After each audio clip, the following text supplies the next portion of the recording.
Hello, I'm Alexei Voinov, currently mostly affiliated with the University of Technology, Sydney, but also having an appointment with the University of Twente in the Netherlands. This dual appointment requires me to travel and fly way more than I would like to, and certainly does not help me to practice what I preach. Nevertheless, this is how things are at the moment, and that also explains why, trying to avoid any additional flying, I have chosen to participate remotely in this conference, and why I'm so grateful to Heriberto for making this remote presentation possible. As we are meeting here to talk about sustainability, preparations are in full swing at the University of Twente, where I am at the moment. And in a couple of days, we start the Sustainability Week, which has an interesting slogan which starts with the words sustain our world. So it appears that we already know what we wish to sustain and that we have a clear goal in front of us. I must argue that this is not exactly correct. I think there is still quite a lot of ambiguity about the whole idea of sustainability, and the fact that we do not really know what we're talking about does not help us in action in designing our future. Sustainability is a tricky concept. For one thing, there's really no clear and generally accepted definition. The concept came to prominence some 30 years ago after the Brundtland Commission report, where we find this definition of sustainable development. We're mostly talking about needs that we want to somehow preserve and make sure that they are met now and in the future. I must argue that this really doesn't help. What needs? What exactly do we mean? What do we know about these needs? Back in 1954, Maslow created this pyramid of needs, which start with some basic physiological ones, and they go all the way up to esteem and self-actualization. Which part of the pyramid was Brundtland actually talking about? Just some part of it, the whole pyramid, or where do we choose the ones that are more important, which are less important? And most importantly, are all these needs really the same for all of us? The psychological needs are probably more or less the same, and usually they're seen as the most important ones. However, I bet that for some of us, there's yet another need about which Maslow totally forgot and probably didn't even know about it. So the point is that needs change in time, and they're different for us. They also change as we age, and I guess I'm already at the age when I definitely can appreciate that there is some truth in this slide. Needs are socially acceptable requirements for well-being, but they turn out to be quite different for different people.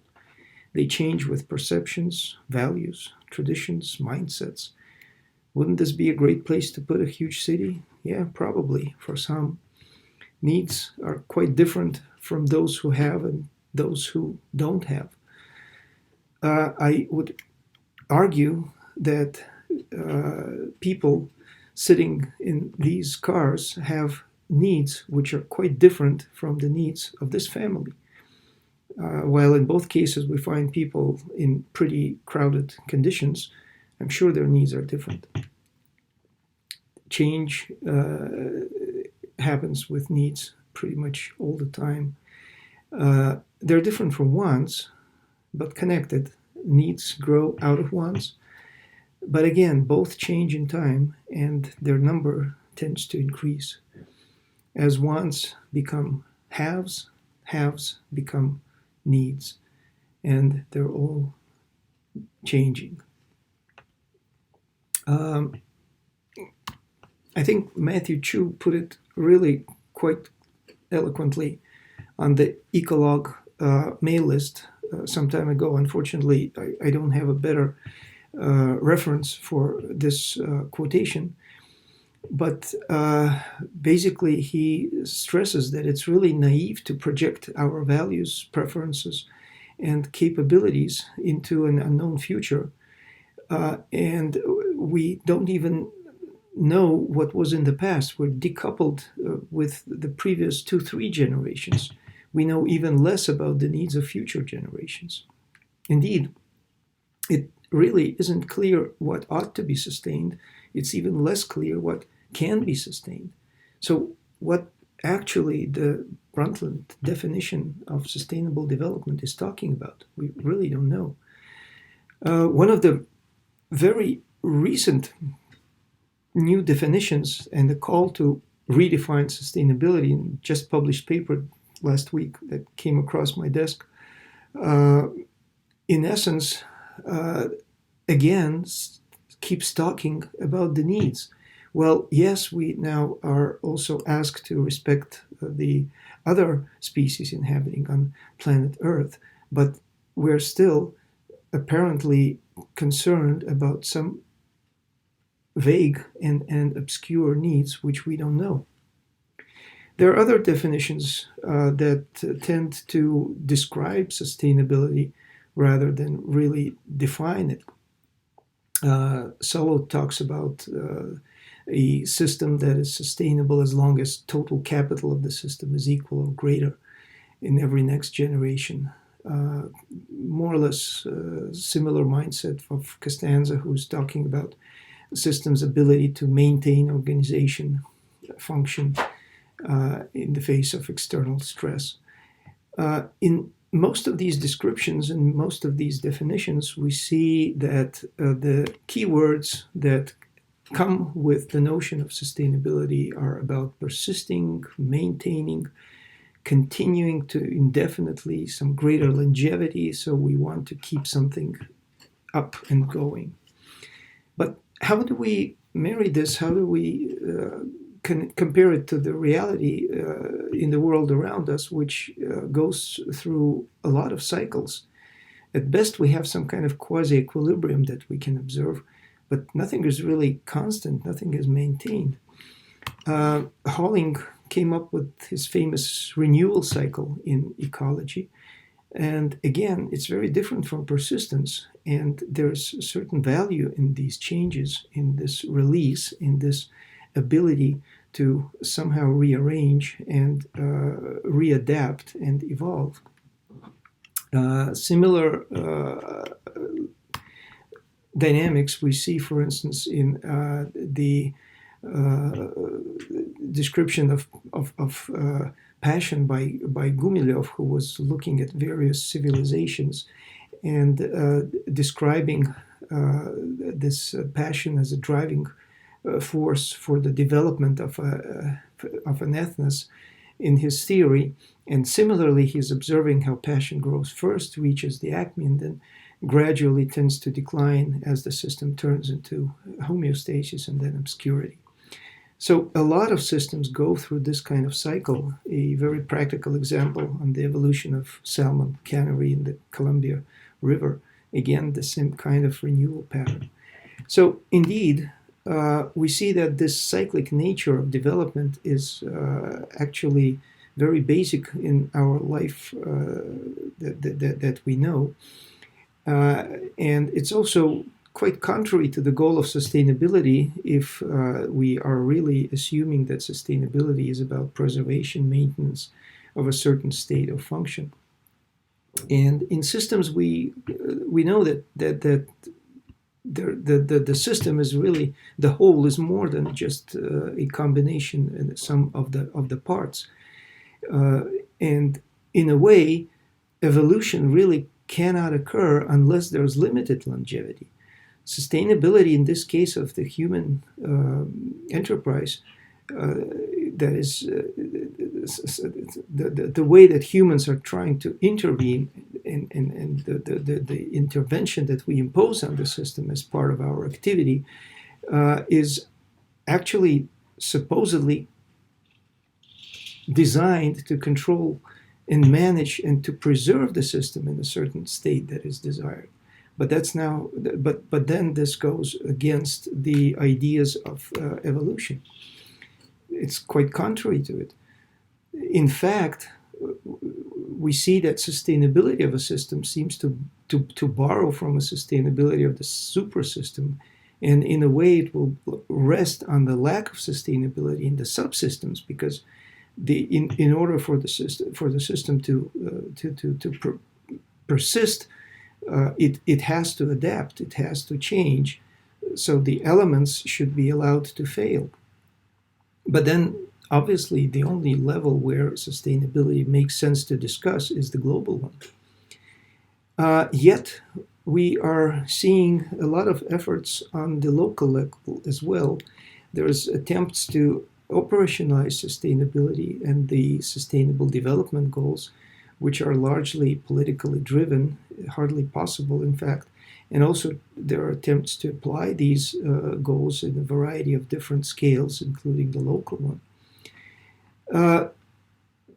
I have a problem actually with some of these goals, and for example, goal number 8 over here talks about decent work and economic growth. So immediately, how can we possibly talk about sustainable economic growth? And that's what economists actually love to talk about. Technically speaking, it's really an oxymoron. Sustainable growth, according to economists, means a rate of growth which can be maintained without creating significant economic problems. So it's a purely economic issue, right? And this inevitably brings to mind another quote from the one that we probably have heard quite a lot of times, that we tend to forget that we're living on a finite planet. We do need to keep in mind that really growth for the sake of growth is the ideology of the cancer cell. I came across this very telling discussion in the comments section of this webpage. Apparently, one claim is that human intelligence and creativity are unlimited resources if they're properly reused and recycled, and that the other comment that follows very correctly refers to some laws of thermodynamics which need to have a word with the author. It's really weird to assume that we can continue growing indefinitely. The whole idea that sustainability rests on 3 pillars, and that the 3 of them are equally important, like in this stool that cannot really stand without any one of these 3 legs, seems also to be a little bit strange. Could somebody please try to explain and possibly justify economic growth for the sake of economic growth, or economy for the sake of economy? Isn't it that the economy is actually there to serve the society? Isn't that the purpose of the economy is to somehow create better living conditions and well-being for the society? But if that is the case, then probably societal goals are already including some of the economic goals. So why economy deserves a separate pillar? Or like in this case, if we draw them as pillars, so perhaps economy is already included in the social, and maybe we don't really need this pillar. Technically speaking, we can also similarly assume that environment has to be also included in the society. And as long as the society is prospering and is doing well, then maybe we don't need this pillar. But at least in the case of environment, I can see how environment can be of some use for the sake of environment. But I definitely don't see this in case of economy. So maybe let's keep the environment, but let's get rid of the economy. So anyway, if we try to define sustainability somehow, I would really suggest that we uh, look at the social component of it, and realize that it's really our decision about what we need to sustain and how we want to live that defines what is this social compromise, and what is it going to be like in the sustainable future. So it's a social agreement, a compromise about the size of our enterprise, the size of our impact on planet Earth. Sustainable development then is really just development within these socially accepted limits. And sustainable technology, for example, is one that allows the human society to stay within these limits chosen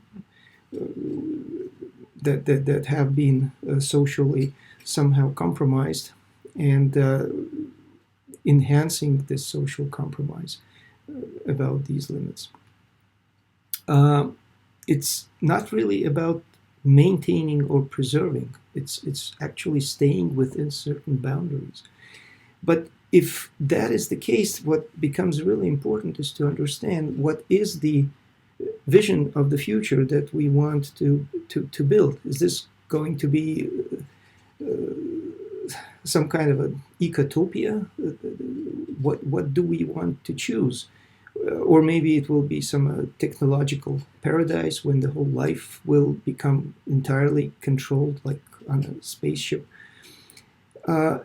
Or alternatives may actually easily end up in the Mad Max type of future. It will very much depend upon the kind of social compromise that we can end up with.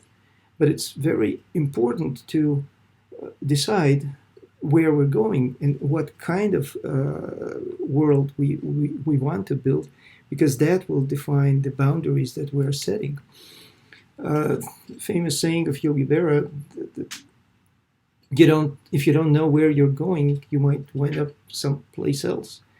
If really we need to start thinking about where we want to be on this planet, or we really may end up somewhere else.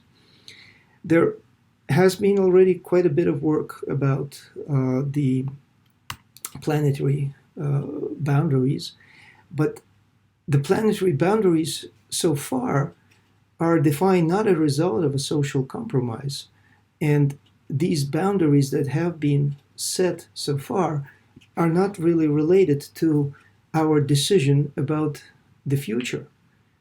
We really need to start thinking about the type of world we want to build and the type of this social compromise that we are going to achieve. How to reach this social compromise, that's a difficult question. If we think about the whole history of climate change, of course, it's an excellent example of one such attempt to reach some kind of a social compromise. 350 ppm was once seen as one of those limits. The Paris Accord came up in attempt to actually define this sort of a compromise. We failed. We're not really getting there anywhere close. But looks like there is hope. So there seems to be an awakening. So these are some photos from the strike for the climate justice just last Friday, September 27th. The answers seem to be pretty well understood among some of the extreme views. There is also some very clear recommendations. Go renewable, redistribute wealth, buy way less stuff. And I'm kind of talking about the banner on the right, though I must say the banner on the left also definitely has some truth in it. And it's really encouraging to see that the younger generation seem to get it much better than our generation. And only proves that we really don't know what their needs are going to be like and what kind of sustainability they would be preferring. So to conclude, unless we decide what this future should look like, it is really useless to talk about sustaining it. The sustainability concept remains poorly defined. There's lots of ambiguity, and unless we know what to sustain, we're not going to be sustaining it. Uh, I think if we're focusing only on preserving and maintaining the way of life in the developed countries, it's going to be quite counterproductive. What we really need to focus on is to talk about this kind of social compromise, this vision of the future, which will set certain limits to our impact. And of course, reaching this compromise is another question, and it's not an easy one. So thank you for this attention. There's this movie which you probably know about. It ends up with some very positive message that says that it's too late to be a pessimist. The movie was released in 2009, which was 10 years ago, and unfortunately there's not much progress that has been reached since then. Thank you.